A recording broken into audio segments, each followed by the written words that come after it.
Hey guys, welcome back to OrmsTV. Today we're out here in the lovely Spice Route in Paarl, and we have something rather special for you guys. I mean, I know I say that a lot, but this time it actually is quite special. So we have the brand new, just released Sony Cinema FX3 in hand, and we've been shooting with it for the majority of the day. Now I've got John here, he's our broadcast manager at ORMS, and he's gonna run us through some of the details about this camera. Because even though I know my way around a Leica, when it comes to cinema cameras, I'm a little bit lost, so you bring an expert along for that kind of thing. So we're going to give you guys a quick spec rundown, and then we're going to tell you guys how it is to actually shoot with this unit and how it performs. So let's get into that. Jean, in your opinion, what is the key headline specs that we need to know about this camera? Okay, definitely going to be the full frame 4K, 120p and 240p in HD. The recording, internal, you're looking at 422 10-bit, longer, does H.264 and H.265. Okay. And then externally, 16-bit RAW via the full HDMI output. Yeah, and that's obviously amazing for guys who are going to do post-production, color grading, that kind of thing. Yes, yeah, obviously S-Cinetone is new from Sony, and it has the traditional S-Log2 and S-Log3. 5-axis in-body stabilization, absolute breath of fresh air, especially after shooting with an FX6 last week. Is there any other feature here that like really stands out for you? Yeah, obviously shooting this morning really early at the Spice Route, the 15 stops of dynamic range was going to be a life changer for us. The next thing I want to roll into is really how this unit performs, and I'm going to kick it off by just talking about the actual build, construction, and just the overall handling over here. The first thing for me that really stands out is this grip, and it's always nice to see manufacturers putting a proper grip on a small compact camera like this. I feel like that's something that Sony's missed out a lot on some of their previous cameras, where the grip just wasn't quite deep enough. And to see it on a camera like this, I really, really enjoy it. And I think that's a nice plus for this unit. Yeah, I was also found it very comfortable in my hands.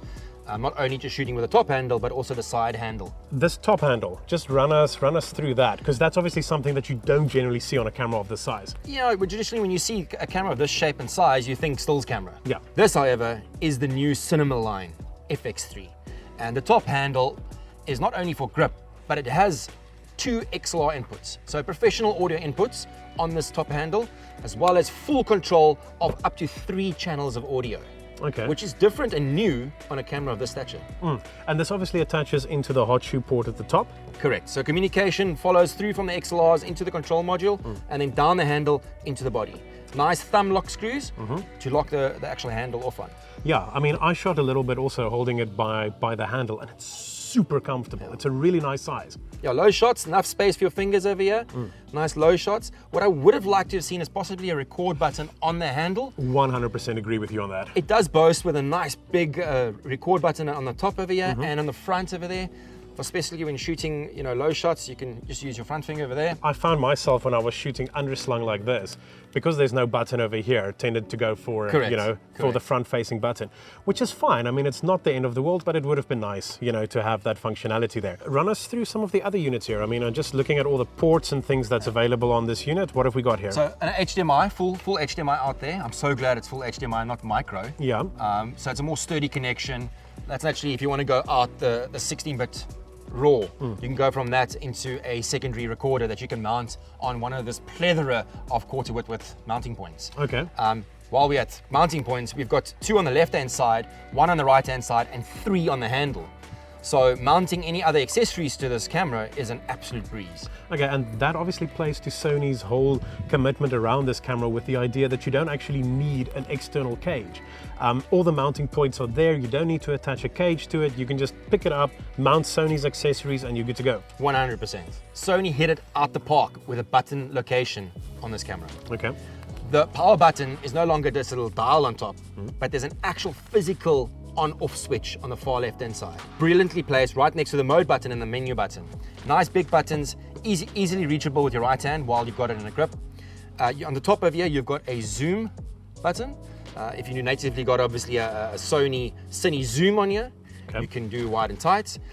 6 programmable buttons, a nice red big record button over here. Right next to that, you've got a little joystick toggle. Okay, so left, right, up, down, and then obviously pushing in for select.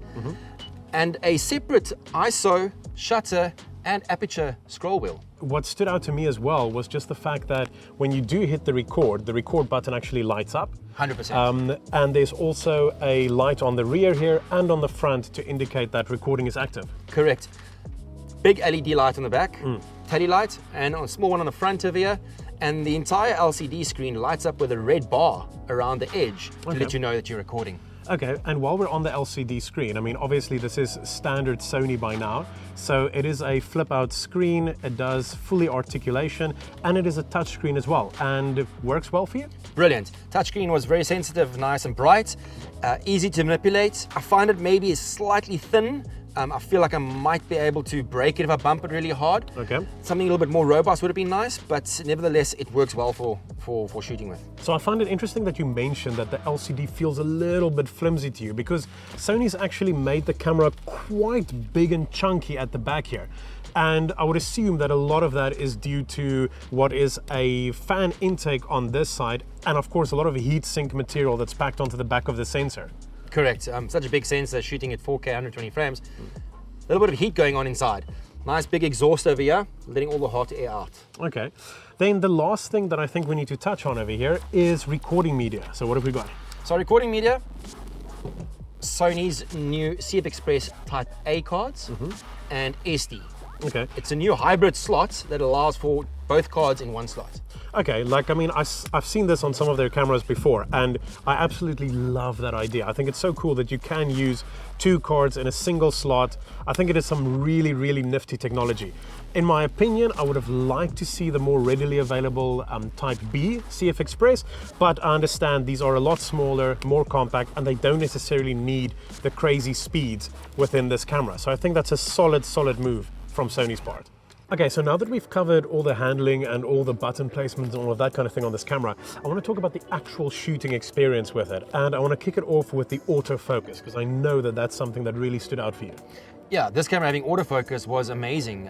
I did some shots by some plants and smoothly autofocus tracked from one leaf to another to a nice little bird bath in the distance. Really smooth, and does the job great on a camera this size. Yeah, and this unit obviously has Sony's latest autofocus technology in it. So you do have eye tracking autofocus. You have the continuous tracking of faces and eyes and animals and all of that kind of thing, which is really, really phenomenal tech to see in a cinema camera. I was really blown away with that, especially this eye tracking that it has. We were shooting just around the corner and there was a big wooden statue, and in the distance, focused on it, and it automatically just tracked to the eye, and it's abstract art. Yeah. Sony definitely got it right this time. Yeah, and I mean, everything else that you shoot with it as well. I mean, I was filming inside a little chocolate shop, and just doing a walking shot, and it picks up a face immediately. Even picks up a face if you're wearing a mask. It kind of picks up the top half, and it immediately knows that there's an eye, locks on, keeps tracking as you move towards and away from the subject. Really, really solid performance in this camera, and kind of what you'd expect nowadays, you know, from a good autofocus system. Makes life a lot easier and lets you focus on the other things rather than just trying to focus the whole time. Absolutely.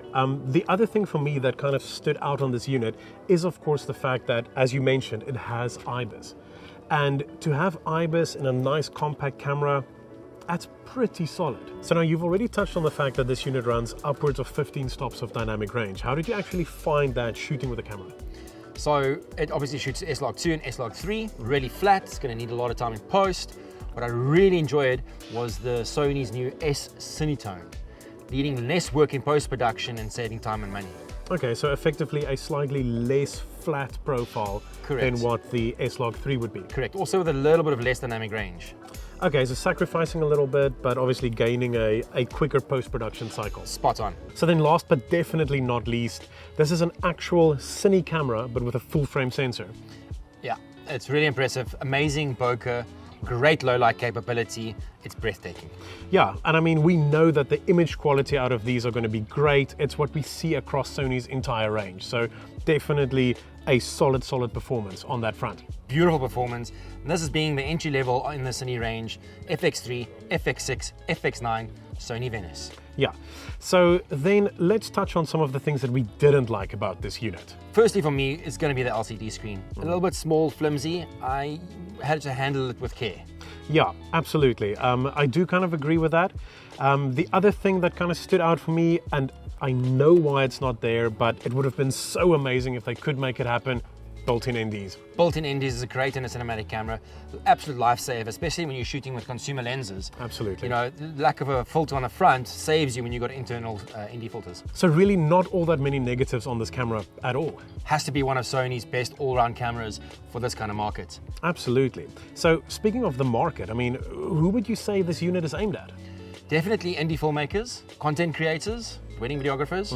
They're going to have a great time shooting with such a small camera, lightweight, consumer batteries, and great picture quality. So I think the question at the end of the day here is, would you buy one? I want two. Well guys, thank you very much for joining us for this initial review of the Sony FX3, and thank you to Jean for joining us and lending some much needed expertise on this subject matter. Now, if there's anything that you guys would like to know, or if you're considering getting one of these units, drop us a comment down below. We love hearing from you guys and we will respond to all of your messages. And as always, if you enjoyed this content and you like what we do over here, please consider subscribing to our channel. It really helps us out a lot, and we love producing this type of content for you guys. So as always, we'll catch you guys next time. Cheers. Cheers, guys.